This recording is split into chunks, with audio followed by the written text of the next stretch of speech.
बशीर कोई 20 साल के बाद घर वापस आया और वापस आने के बाद उसकी बीवी उसके सामने ऐसे खड़ी थी जैसे कोई पराई औरत हो। शाम को घर में पंचायत लगी, सब बैठे और जब बशीर को हकीकत पता चली तो बशीर धाड़े मार मार कर रोने लगा। अस्सलाम वालेकुम, कैसे हैं आप लोग। मैं हूं आपके साथ अदनान और आज मैं बशीर की एक दुख भरी दास्तान आपको सुनाने जा रहा हूं। एक ऐसी दास्तान जिसने अपने आप में एक ऐसा दर्द छोड़ा है जो हर सुनने वाले को महसूस होगा और आखिर में अपनी राय ज़रूर दे के जाइएगा। पंजाब का एक नवाही गांव जहां पर बशीर नामी एक लड़का था, नौजवान, जो कि अच्छा था, खूबसूरत था, मुंह मत्थे लगता था और उसको साथ वाले गांव की एक लड़की जो सकीना नाम था वो पसंद आ गई। अब बशीर सकीना को पसंद करता था। पहले ये एक दूसरे को देखते थे। सकीना थोड़ी पढ़ी लिखी थी और खूबसूरत भी थी। सकीना को भी बशीर पसंद था। अब इन दोनों के दरमियान बातचीत होती थी। आखिरकार बशीर जो था उसने अपने घर वालों से बात की तो बशीर के घर वाले तो मान गए शादी के लिए, लेकिन सकीना ने जब अपने घर वालों से बात की तो उसके घर वाले नहीं माने। आखिरकार बशीर और सकीना ने कोर्ट मैरिज कर ली। कोर्ट मैरिज करने के बाद ये अपने घर रहने लगे। अपने घर में रह रहे हैं लेकिन फिर भी लोग इनको अजीब सी नज़रों से देखते थे, क्योंकि कोर्ट मैरिज का जो 20 से 25 साल पहले अगर चले जाएं तो ऐसा अजीब सा कॉन्सेप्ट समझा जाता था जिसको बुरा कहते थे लोग कि ये भागने वाले लड़के हैं। अब ये दोनों रह रहे हैं और इसी वक्त जो था ना, डंकी का आम रुझान चल रहा था। बहुत से लड़के जो हैं वो डंकी लगा के जाते थे और बशीर के इलाके से काफ़ी लड़के जो थे वो डंकी लगाकर यूनान, यूरोप, इन ममालिक में गए थे। अब बशीर जो है उनको जब देखता था कि वो अच्छे पैसे कमा रहे हैं, जब वापस आते हैं तो गाड़ी शाड़ी लेके घूमते हैं। बशीर खुद जो था वो किसी चौधरी के पास काम करता था। चौधरी के पास काम करने के बाद जो थोड़ी बहुत उजरत मिलती थी उससे घर आता और घर का निज़ाम चलता। इनकी शादी को तकरीबन 5 साल गुजर गए थे और इनके यहाँ 3 बच्चे भी हो चुके थे। दोनों मियाँ बीवी बड़े हंसी खुशी रह रहे थे, लेकिन बशीर जो था उसके दिल में एक जगह बनी हुई थी इस चीज़ की कि मैं अपने बच्चों के लिए, अपनी बीवी के लिए कुछ ऐसा करूं कि ये भी ऐशो इशरत की ज़िंदगी गुजारें, हमारे घर में भी दौलत की रेल पेल हो, ताकि ये बच्चे जो हैं ये एहसास कमतरी का शिकार ना हो। अब बशीर जो है उसके जहन में भी ये चीज़ आने लगी कि मैं भी क्यों ना डंकी लगा कर जाऊँ। तो उन दिनों बशीर ने एक एजेंट से बात की तो एजेंट ने कहा कि 5 लाख रुपए लूँगा और आपको यूनान पहुँचा देंगे। अब बशीर ने उससे बात करने के बाद, ये भी 25 साल पहले की बात है, तब इतने पैसे नहीं लेते थे डंकी वाले और उस वक्त सोशल मीडिया बहुत कम था, लोगों को पता ही नहीं था कि डंकी के दौरान क्या होता है। अब एजेंट जो था उसने बशीर को बड़े सुहाने ख्वाब दिखाए और ख्वाब दिखाने के बाद उसको तैयार किया ज़हनी तौर पर कि आपको कोई मसला नहीं होगा, आपको इस गाड़ी में जाएंगे, आगे फिर गाड़ी आ जाएगी, आगे फिर गाड़ी आ जाएगी। लेकिन क्या मुश्किलात हैं असल वो पता ही नहीं थी बशीर को। एजेंट ने बशीर को तैयार कर लिया कि वहाँ जब हम पहुँचेंगे बड़ी आसानी से पहुँच जाएंगे, यहाँ से गाड़ी बदलेंगे, वहाँ से गाड़ी बदलेंगे, वहाँ से गाड़ियों में बैठ के जाना है, मसला ही कोई नहीं है। अब बशीर रेडी हो गया, वापस आया घर, बेगम से बात की। बेगम ने कहा कि सकीना, वो कहती देखें आप ना जाएं, आप यहीं पर रहें, हम रूखी सूखी खा रहे हैं, मैं आपके बगैर नहीं रह सकती। इन दोनों की मोहब्बत बड़ी लाजवाब थी, बड़ी कमाल थी, बड़ा पूरे इलाका जो है इनकी मिसालें देता था। अब बशीर जो है अपने एक दोस्त के पास गया जिसका नाम परवेज़ था। परवेज़ ज़िम्मेदार था और बशीर का बड़ा पक्का दोस्त था और बशीर की बहुत हेल्प भी करता था कि कोई भी चीज़ चाहिए, कहीं भी कोई मसला है तो वो बिना पूछे बशीर के अंदर के जज्बात समझकर उसकी हेल्प करता था। बशीर ने जब ये बात जाकर उसे कही तो उसने पहले बशीर को बड़ा समझाया कि बशीर रहने दो, यहीं ठीक है, डंकी के जो हालात होते हैं ना बड़े बुरे होते हैं। लेकिन बशीर के सर पे तो भूत सवार था कि मैंने अपने बच्चों का अच्छा मुस्तकबिल बनाना है। फिर बशीर ने कहीं ना कहीं से 5 लाख का अरेंज किया। कुछ परवेज़ ने पैसे दिए, कुछ बशीर ने खुद कहीं से अरेंज किए, कुछ घर में बेगम का जो गोल्ड वगैरह था वो सेल किया। तो इस तरह से 5 लाख अरेंज हुए और आखिरकार बशीर जो है वो वहाँ से निकला है कोयटा के लिए। पहले लाहौर पहुँचा, लाहौर से ट्रेन में बैठे और कोयटा पहुँच गए। कोयटा से इन्होंने फिर थोड़ा बहुत सफ़र किया आगे, 10 से 12 दिन लगे इनको बॉर्डर तक पहुँचने के लिए। वहाँ से ये रुलते खुलते 25 से 30 दिन के बाद ईरान की उस जगह पहुंच गए जहां पर पहुंचने के बाद इसको मोबाइल तक रसाई मिली। इसने वहां से घर फ़ोन किया और घर पर फ़ोन इस तरह से था कि इस इलाके में 2 फ़ोन थे, एक पीसीओ था और दूसरा जो इसका दोस्त था परवेज़, उसके घर फ़ोन लगा हुआ था। इसने परवेज़ के घर फ़ोन किया और इसे कहा कि आप बेगम को बता देना कि मैं खैरियत से ईरान पहुंच गया हूं, अब आगे का सफ़र चंद दिनों में शुरू करते हैं, तो कल फ़लाँ टाइम फ़ोन करूंगा तो उनसे कहना कि आपके घर आ जाए, मैं उनसे बात करना चाहता हूँ। परवेज़ ने फ़ोन दे दिया उधर अब बात हो गई, उसके बाद बेगम इसकी उस वक्त भी कह रही है कि आप ऐसा करें, वापस आ जाइए। बड़ा तकलीफ दे अमल है। मैं बहुत सी अजीब सी बातें सुन रही हूँ कि लोग रास्ते में रह जाते हैं, मर जाते हैं, डूब जाते हैं। अब बशीर जो था वो ये कह रहा था कि नहीं ऐसा कुछ नहीं है, मैं बड़ी आसानी से जा रहा हूँ। बशीर अपनी सारी तकलीफ़ें उनसे छुपा रहा था क्योंकि वो उन्हीं का अच्छा मुस्तकबिल चाह रहा था। आखिरकार उसके बाद फिर से सफ़र शुरू हुआ और कहते हैं कि उस दिन कोई 28 कश्तियाँ जो हैं वो वहाँ से लोड की गई हैं यूनान जाने के लिए, और इन कश्तियों में मुख्तलिफ ममालिक के लोग थे। जब कश्तियाँ चली हैं तो बहुत सी कश्तियाँ जो हैं वो रास्ते में डूब गईं और आखिरकार जो बशीर था वो यूनान पहुँच गया। अब यूनान पहुँचने पर इसको पता चला कि सिर्फ़ और सिर्फ 7 कश्तियाँ यहाँ पहुँची हैं, बाकी कश्तियाँ कहाँ गईं, डूब गईं, वापस चली गईं, क्या बना कोई पता नहीं। इसने वहाँ पर काम शुरू कर दिया। अब वहाँ पहुँचने के बाद इसका सबसे बड़ा जो मसला था वो ये शुरू हुआ कि इसने रहना कहाँ है, खाना क्या है। तो आज आके इसको एक पाकिस्तानी मिला जिसके साथ इसने रहना शुरू कर दिया। अब ये दिन भर मेहनत करता है, जिससे वहाँ की जो करेंसी थी वो 10, 15, 20 रुपए कमाता था, और वो कमाई करने के बाद जब पैसे जमा हो जाते खुद भूखा रहता और घर वालों के लिए पैसे जोड़ता। जब ये पैसे जमा करता उसके बाद इनलीगली तौर पे किसी दोस्त के ज़रिए अपने इस दोस्त पाकिस्तान वाले परवेज़ को भेजता, और परवेज़ जो है उन पैसों को आगे इसके घर तक पहुंचा आता और साथ ही इसका पैगाम भी दे आता। लेकिन इन पैसों से सिर्फ उसके घर का खर्च चल रहा था, वो साजिशें जो ये सोच रहा था वो पूरी नहीं हो रही थी। आखिर एक दिन इसको काम के सिलसिले में एक बंदरगाह पर जाना पड़ा। तो वहाँ पर जब ये पहुँचा तो वहाँ पर भी एक बशीर नामी बंदा था और उससे इसकी बात हुई जो इन लांचों को चलाता था।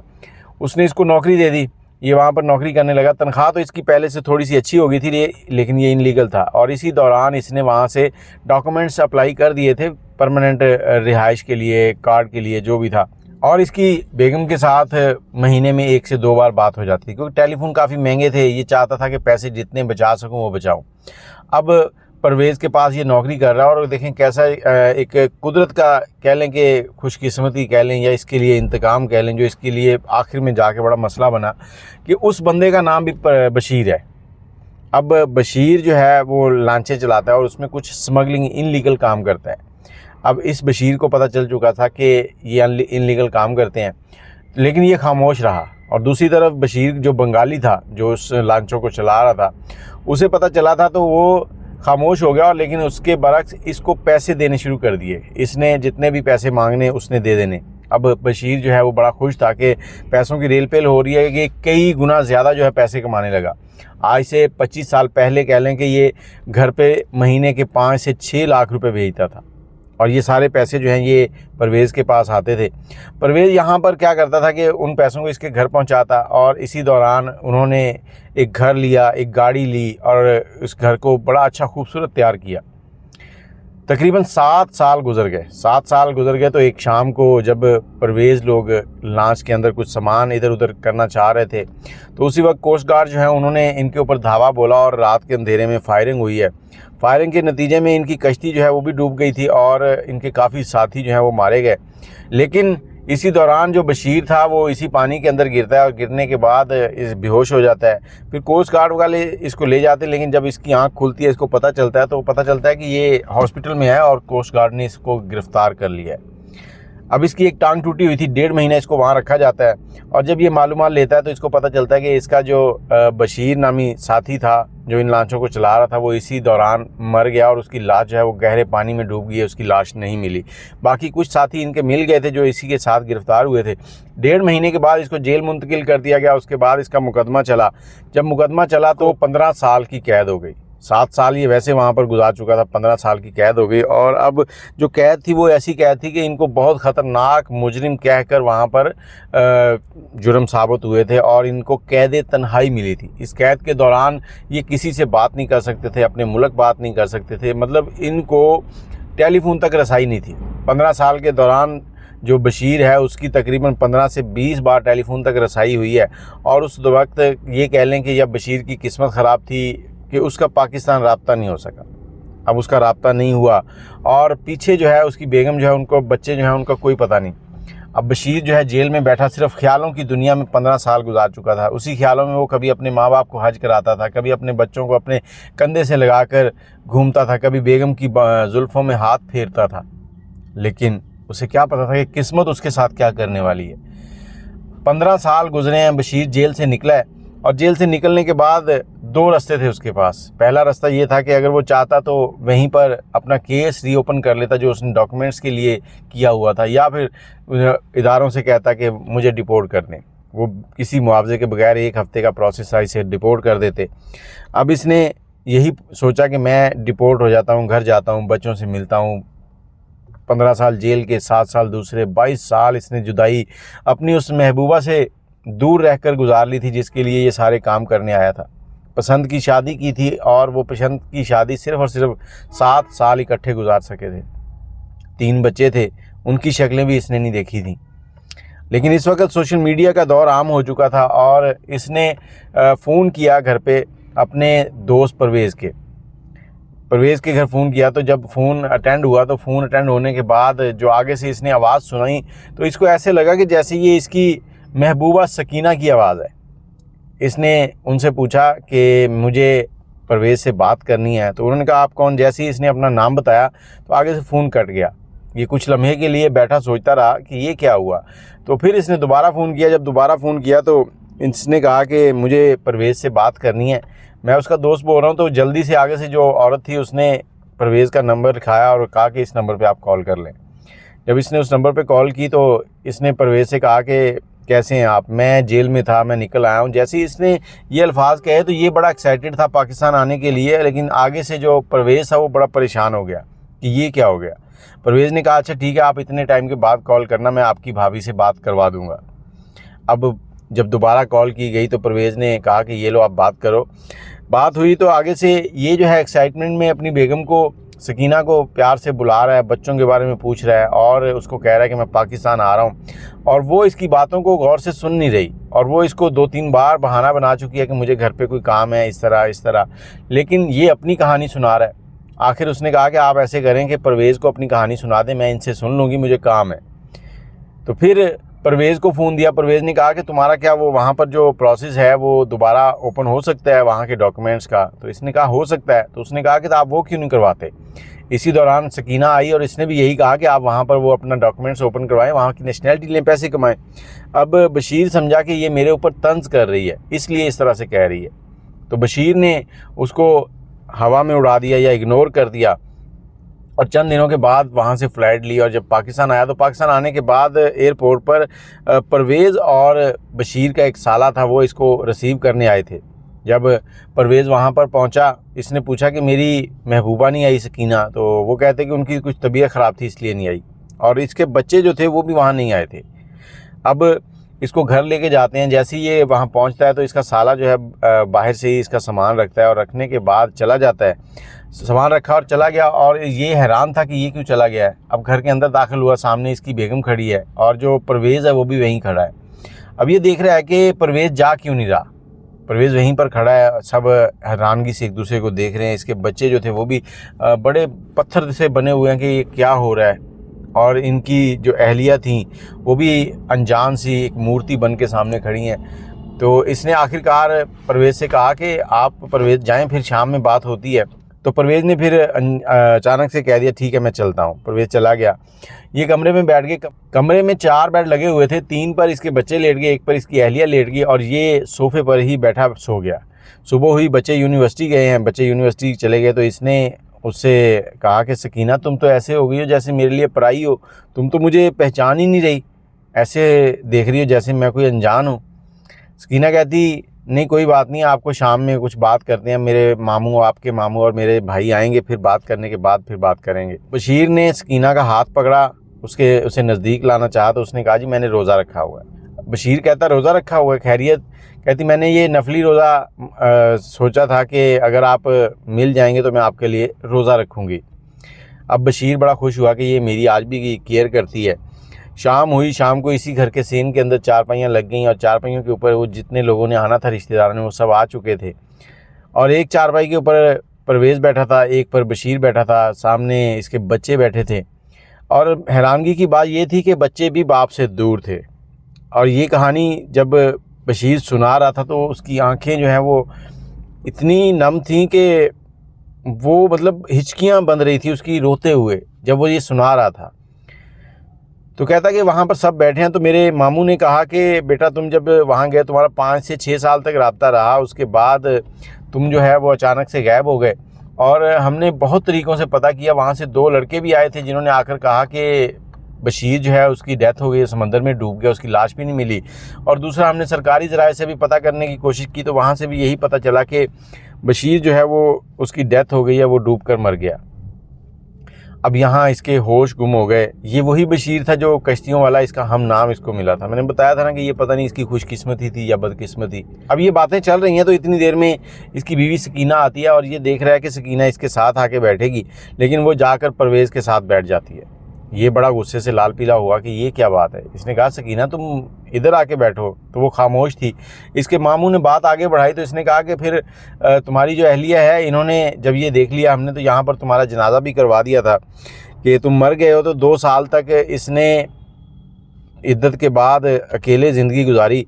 उसके बाद हम लोगों ने सोचा कि परवेज़ के साथ इसकी शादी कर दें, तो हमने परवेज़ से इसका निकाह करवा दिया था। इस वक्त ये परवेज़ की अहलिया है। इतनी देर में सकीना जो है परवेज़ की बाहों में बाहें डाल चुकी थी, उसकी बाजू में बगल में बाजू देकर ऐसे बैठ गई। तो बशीर कह रहा है कि मेरे ऊपर एक क़यामत बर्पा हो चुकी थी। मैं वहाँ बैठा सोच रहा था कि या इन सबको मार दूं या मैं मर जाऊं, मैं ख़ुदकुशी कर लूं, कहीं छलांग लगाऊं कुएं में जाके। इतनी देर में परवेज़ बोला कि बशीर देखो, अगर तुम इन सब वाक़यात के होते हुए ये समझते हो कि मैंने तुम्हारे साथ नाइंसाफ़ी की है, तो मैं आज ही सकीना को तलाक देता हूं, तुम इसके साथ रह सकते हो अगर सकीना चाहती है तो। बशीर जो है वो सकीना की तरफ देखने लगा और सकीना जो है उसने कहा कि देखें, मैंने आपसे कितनी बार कहा था कि आप वापस आ जाएं। आप ईरान में थे तब भी मैंने कहा वापस आ जाएं, आप वहाँ गए तब भी मैंने कहा वापस आ जाएं। और आपकी आवाज़ के बाद मैंने अगर कभी किसी की आवाज़ सुनी थी तो वो परवेज़ की थी। और 7 साल तक परवेज़ ऐसा शख्स था जो मेरे घर आता था और मेरे दुख सुख के मामलात को देखता था और बड़े इज़्ज़त के साथ मुझे जो भी काम होता था वो बता के जाता था। इन्होंने कभी मेरी तरफ गलत नज़रों से नहीं देखा था। आखिर मैं जब आपके मरने के बाद इनको देखती थी तो मेरा नज़रिया बदल गया, मुझे इनसे मोहब्बत होगी और इनको मुझसे मोहब्बत होगी। और जब घर वालों ने ये देखा तो हमारी शादी कर दी। अब मैं परवेज़ के साथ रहना चाहूँगी।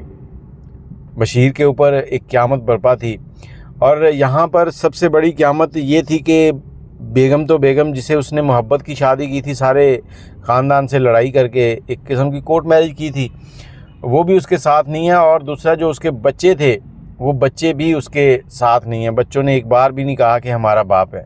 बच्चे एक आर्जी सा उससे मिल रहे थे। तो बशीर कहता कि मेरा दिमाग सुन्न हो चुका था। मैं वहाँ से निकला हूँ और निकल कर मुझे नहीं पता मैं कहाँ हूँ कहाँ नहीं। आखिरकार जब मुझे होश आया तो मैं कराची अपने एक दोस्त के पास पहुँच चुका था। अब मैं कराची में रहता हूँ और एक बंगले के सिक्योरिटी गार्ड की नौकरी कर रहा हूँ। मैंने अपनी ज़िंदगी के 22 साल अपने बच्चों के लिए बाहर गुजार दिए। मैं सिर्फ़ और सिर्फ उनकी खुशियाँ देखना चाहता था और किस्मत ने मुझसे ऐसा इंतकाम लिया कि मैं ना उन बच्चों के साथ रह सका, ना ही बीवी मेरी रही। और जो दौलत कमाई थी वो मेरे किसी काम की नहीं थी, वो मैं वहीं छोड़कर आ गया था। जो घर गाड़ी बंगला लिया था सब कुछ। आज बशीर ये कह रहा था कि अगर आप लोग भी इस तरह के मामला देख रहे हैं कि आप चाहते हैं कि पैसा कमाएं और बाहर जाएं, तो खुदारा ऐसा काम हरगिज़ ना करें। अपने बीवी बच्चों से दूर ना जाएं। रूखी सूखी जैसी मिलती है खा लें, लेकिन बीवी बच्चों का ख्याल रखें। ये थी बशीर की कहानी जो कि पैसा कमाने के चक्कर में गुज़र गई। और इसके बाद बशीर जो है एकदम से रोने लगा और इतना फूट फूट कर रो रहा था कि मैं कुछ बता नहीं पा रहा हूँ।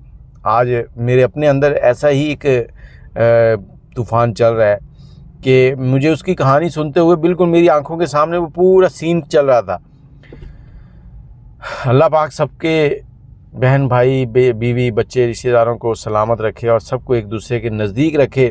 आप भी कोशिश करें कि इस तरह के मामलात जब हों, जब आपको मौका मिले कि आप बाहर जा रहे हैं लेकिन इनलीगल जा रहे हैं, तो कभी भी ऐसी कोशिश ना करें। मैं तो उन लोगों को भी कहूँगा कि जो सऊदीया या दूसरे ममालिक में 2-2 3-3 साल के लिए जाते हैं वो भी ना जाएं, क्योंकि ये वक्ती तौर पर आपको पैसा तो मिल जाता है, लेकिन जब आप वहाँ से वापस आते हैं तो बच्चे आपके कंट्रोल में नहीं होते, उनकी हवाएं कुछ और होती हैं। तब वो फिर गली की नुक्कड़ में कोई दुकान डाल लेते हैं या फिर वहीं से देखते हैं कि बच्चों के हालात ऐसे हैं, बीवी ऐसे है, तो वापस चले जाते हैं। अपनी राय ज़रूर दीजिएगा और अल्लाह पाक बशीर के जो दुख हैं उनको कम करे उसे हौसला दे ताकि वो बाकी की ज़िंदगी अच्छे से गुजार सके। और मैं चाहता हूँ कि उसके इस बुढ़ापे के वक्त में कोई ऐसी सकीना उसको मिले जो उसको संभाल ले और बशीर के दुख सारे के सारे ख़त्म हो जाए। अल्लाह हाफिज़।